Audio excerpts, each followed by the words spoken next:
Okay, we are live. Hi. Welcome, Erica.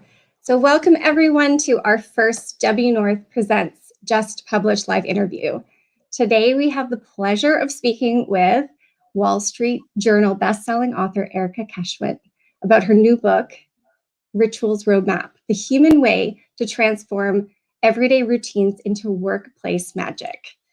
Before we get started, I wanted to share that WNORTH is a global community of women who are aiming for or already on a senior executive leadership track and scaling entrepreneurs that I founded in 2015. WNORTH is a virtual space and conference when it's safe to gather that brings together driven and ambitious women who collectively code leadership and management environments to women's experiences. So today we are speaking with Erica Keswin, and she is an expert of the business of working human. She is the best-selling author of Bring Your Human to Work, 10 Surefire Ways to Design a Workplace That is Good for People, Great for Business, and Just Might Change the World. And now, in the last few months, Erica has released Rituals Roadmap. So we're going to chat a little bit about rituals today. And I just wanted to welcome you to the WNORTH virtual stage, Erica. Thanks so much. It's great to be here. It's great to have you. And I don't know if you remember when we first met, but we met in New York at the Riveter Summit is where we met. So it's like great long time. Back when you could spontaneously run into people at events and make authentic connections and, stay in touch, and here we are. So thank you so much for being on this first show of ours. And I've been, so just so everybody knows, this is the book. Yay. And you did something super amazing when you launched the book, which I loved and appreciated, which was for everyone on your mailing list that bought a book, you said you would give a book. And so we had one of our members in Ontario got one of the books as well.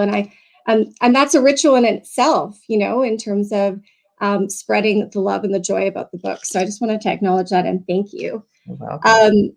I wanted to, and you touched a little bit on in the book about this, but you wrote this book and you handed in the manuscript the end of March. And the world changed in many ways.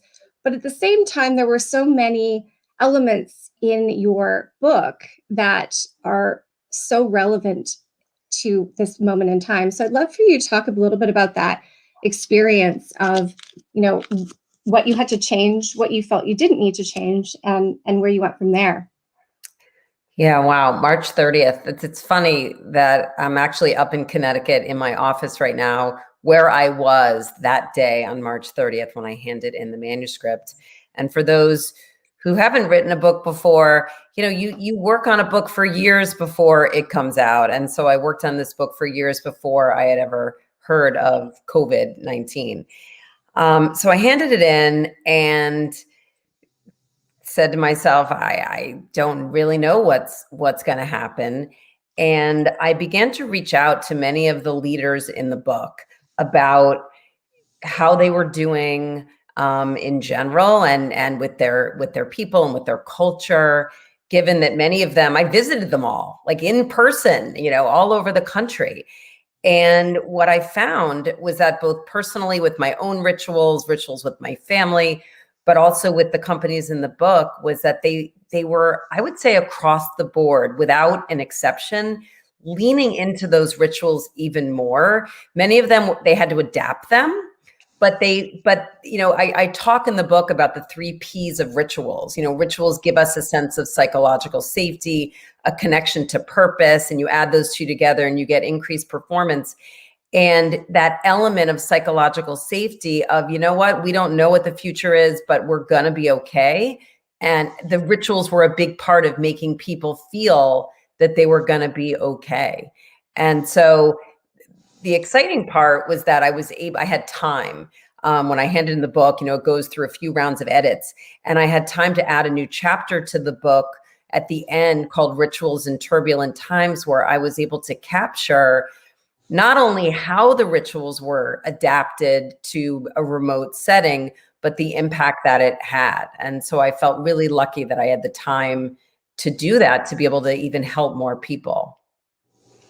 Yeah, and I think as I read through some of the rituals, many of them, especially in and around that sort of onboarding process, we're a year or more into this right now. And so we're starting to talk a lot more about how do you hire in this environment. So I loved what you were, and actually looked up that Kickbox. Is it Kickbox? The Adobe website that you referenced. Anyways, it talks about this welcome package. And I think back to when we had to make a huge pivot for our conference. So our conference was in April of 2020, was supposed to be in April of 2020. And about 5 weeks from the conference about to take place, we had to cancel the event. So we ended up postponing to a virtual format in October. And it was really hard for me because I didn't know, I couldn't imagine what that experience would look like online. And I almost didn't want to do it. And we used an experience box to kind of bridge that. So you made reference to that. And I love that idea of putting something tangible and mailing it off to an employee or mailing it off to an event attendee to just make them feel like they're there in this remote world. There's so many great examples in here. Could you share one of your favorite rituals that you cover in the book with the audience? Sure. It's hard to pick one, but I will. Yeah. I think a ritual that we can think about both personally and at work, and something that's really important for us right now, is the ritual of taking breaks. There's a whole chapter dedicated to taking breaks. I call it the no smoke break, because back in the day, people actually took smoke breaks, and I'm certainly not advocating smoking, but the smoke break was about much more than the nicotine. It was about people coming together and connecting and laughing and getting to know each other as people, and also getting work done. And so one of the rituals in the book is called 40 at 4, and it's from Allbirds, the cool, hip sneaker company. And, rituals can come from anywhere. They can be top down, they can be bottom up, and you're never quite sure when one is going to stick. And this ritual in particular started by a guy who went to the doctor and set some health goals for himself and said, I am going to do, X amount of push-ups between now and the end of the year. And that's my goal. And he took that number and he divided it by the number of days left in the year. And the number came out to be 40.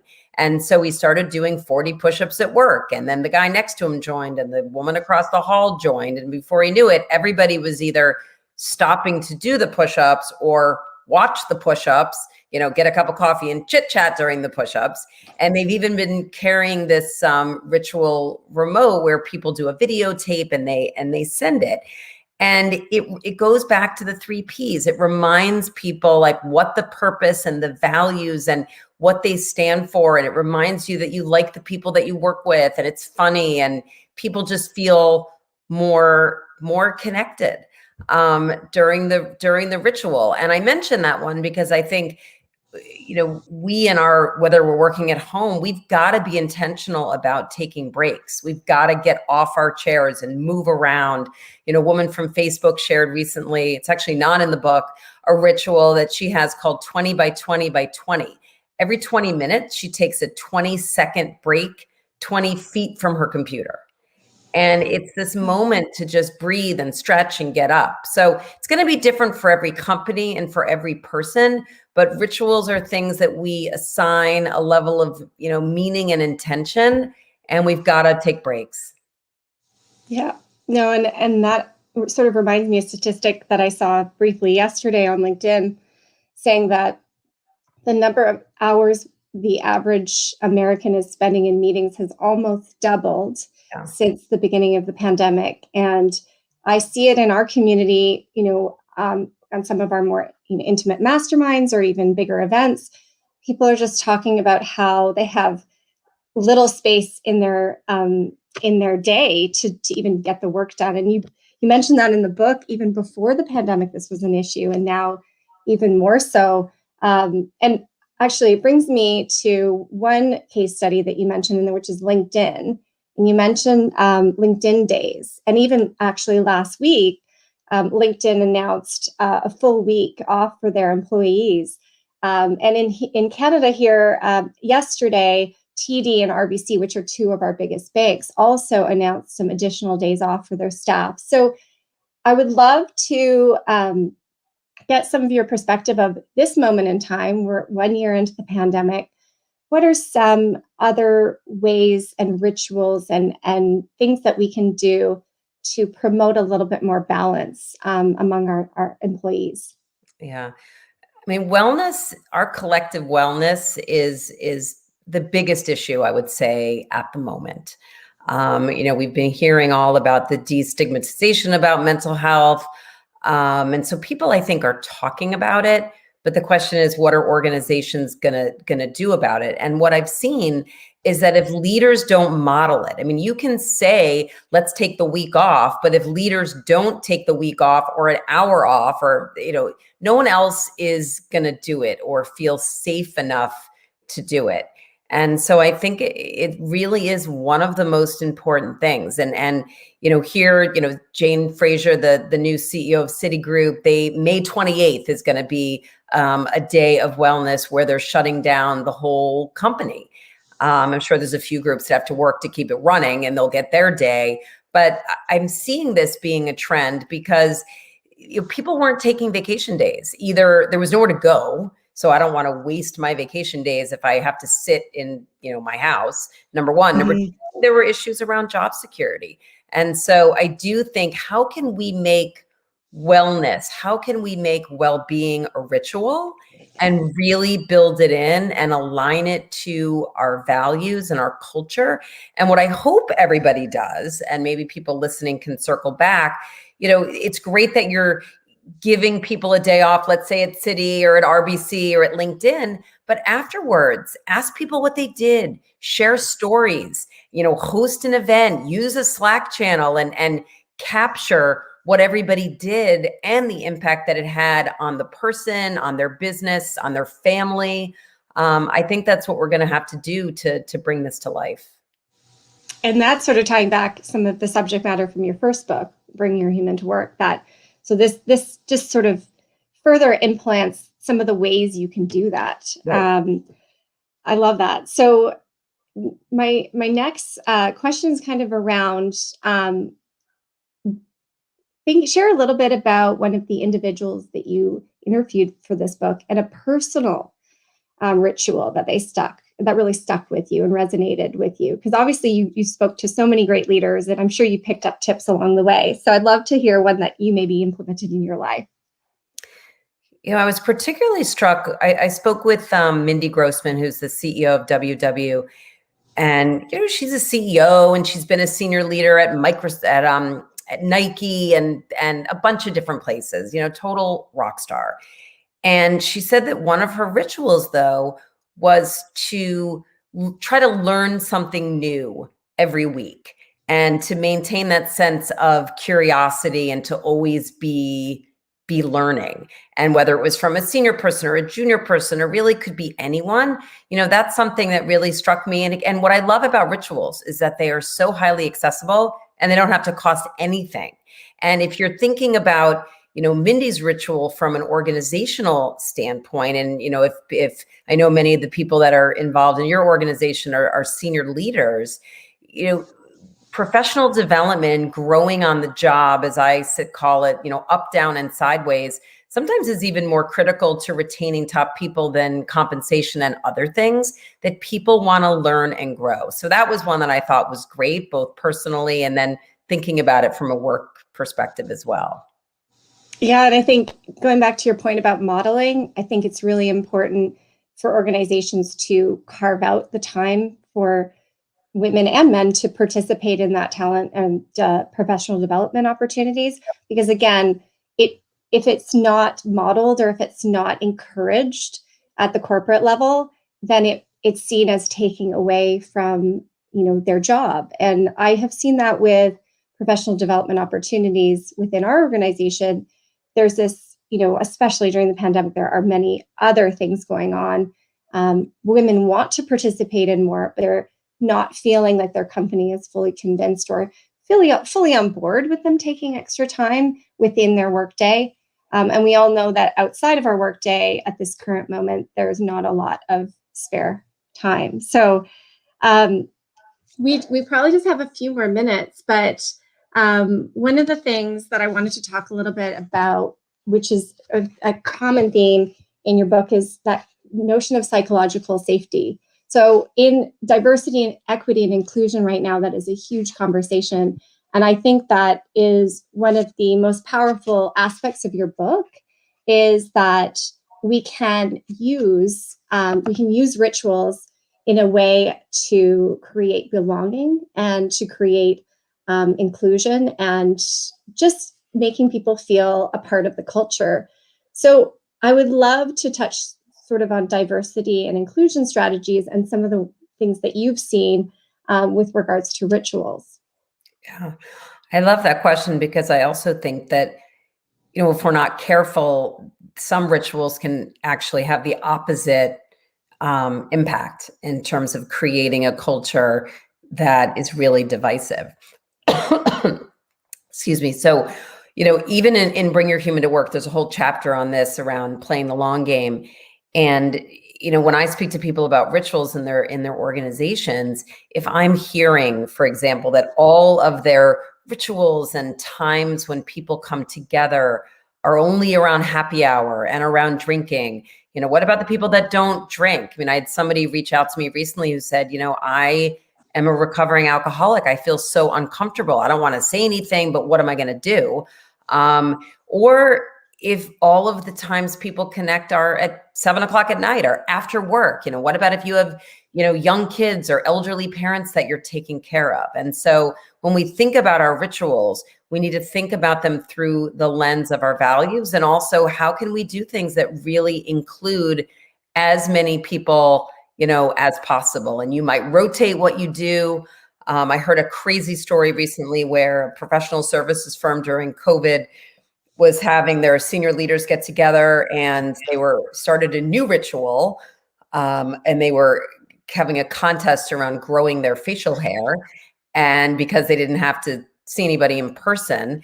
And, when all of a sudden the one senior woman in the group, raised her hand and was like, this really isn't going to work for me. They're like, oh my gosh. So, sounds crazy, but well, it's not so crazy. It happens all the time, that we need to think about these things through the lens of who we want to be as an organization and as a person.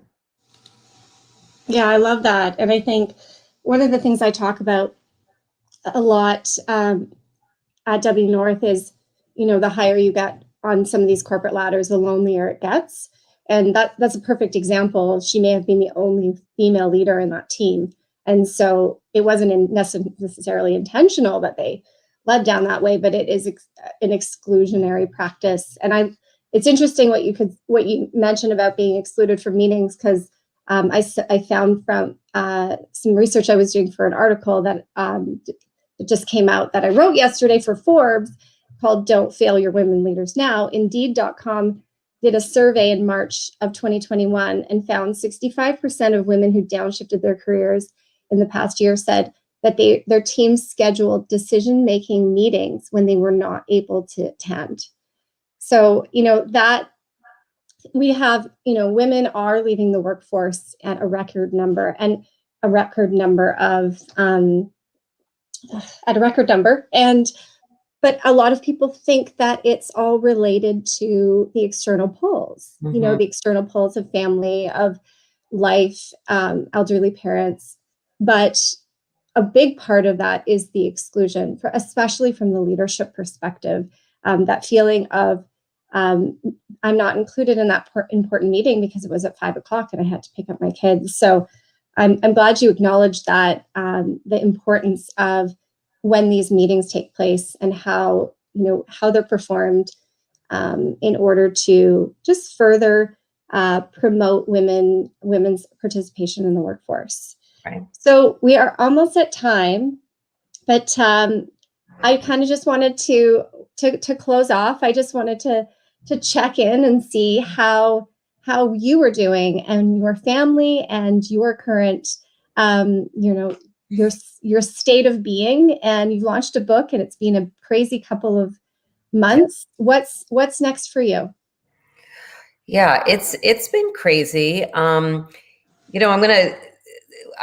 been getting this question a lot recently, which is, do I need to keep checking in with people? In the beginning of the pandemic, full meetings were dedicated to checking in. 60 minutes of a 60-minute meeting were all about, are you safe? Are you okay? 6 months in, that number probably went to 30 minutes or 20 minutes. And now we're a year plus, and people are like, do I need to keep checking in? My answer is always yes. Because every day right now, you just don't know what is going on in someone's life. We think and I share this because I had a personal experience with it this week, that we're so close to the finish line. I am vaccinated. I'm, really excited. And then my son got COVID last week. So here I am thinking that we're complete, he's fine. But when you're thinking about this from a leadership perspective, we still don't know, and there's still so much going on, and the anxiety people are starting to have about going back to the office and what that's going to look like. So, knock on wood, my family is fine. We're safe. We're, right before we started, Heather just met one of my daughters who came home from boarding school to get vaccinated today, and we just literally found out we're supposed to leave now, a little bit to get her vaccinated, but she had her allergy shots yesterday and now she can't get vaccinated. So you just don't know what's going on. So I would use that as a reminder to, assume positive intent, be kind. And we're still in this crazy time right now. Yeah. Continue to check in, continue to acknowledge that, the statistics are that the anxiety levels among working women, especially, are at the highest right now. Not at the beginning of the pandemic when you would actually think so. So thank you for that reminder. So I will be wrapping. Grab a copy of Erica's book, Rituals Roadmap. I ordered it from a local bookshop here, even though they're not fully open. I got to pick them up. So try and support your small businesses, and they can order them in, which is what they did in my small town of Whistler. So thank you so much for joining us, Erica, and being our first guest on Just Published. And for those of you that are members of WNORTH, we are doing a Meet the Author following these sessions. If you're interested in learning more about WNORTH, go to WNORTHconnect.com and sign up for the waitlist of our membership. Thanks again, Erica, and we will see everybody next month. All right. Take care. Bye.